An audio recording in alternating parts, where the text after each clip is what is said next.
समय रैना के शो की वजह से बुरी फंसी राखी सावंत जो ऑलरेडी लीगल ट्रबल्स के कारण इंडिया कम आ रही है और आती है तो भी वो गुपचुप तरीके से आती है, क्योंकि अगर एजेंसीज को खबर लगी तो राखी सावंत को आदिल खान वाले केस के तहत तुरंत अरेस्ट होना पड़ेगा या पुलिस के सामने सरेंडर करना पड़ेगा। यही वजह है कि राखी सावंत इंडिया आती भी है तो गुपचुप तरीके से आती है।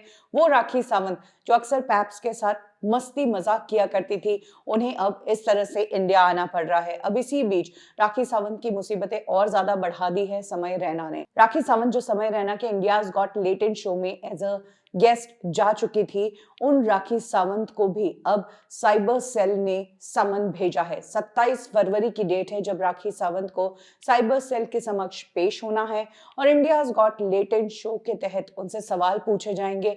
इस शो में भद्दी बातें होती है। राखी सावंत जिस एपिसोड का हिस्सा थी वहां पर भी बहुत अश्लील बातें हुई। इस शो से राखी सावंत के भी एक दो वीडियोस वायरल हुए थे जहां पर उन्होंने सवाल किए थे इस तरह के। बस इसी के तहत राखी सावंत को भी पूछताछ के लिए बुलाया गया है। इंडियाज गॉट लेटेंट की कंट्रोवर्सी के बाद इस शो से जुड़े 40 लोगों को पुलिस ने नामजद किया, उनके खिलाफ केस किया। उनमें से एक राखी सावंत भी है। अब ये देखना होगा कि क्या राखी सावंत अपना स्टेटमेंट देने के लिए दुबई से इंडिया आएगी या ऑनलाइन स्टेटमेंट देने की बात कहेगी। इस केस से जुड़े कई लोगों ने ऑनलाइन स्टेटमेंट देने की बात कही, लेकिन पुलिस ने इन सभी की एप्लीकेशन को रिजेक्ट कर दिया। समय रैना की इस कंट्रोवर्सी के बाद राखी सावंत ने समय रैना को सपोर्ट किया था और तब काफी सुर्खियां उन्होंने बटोरी थी।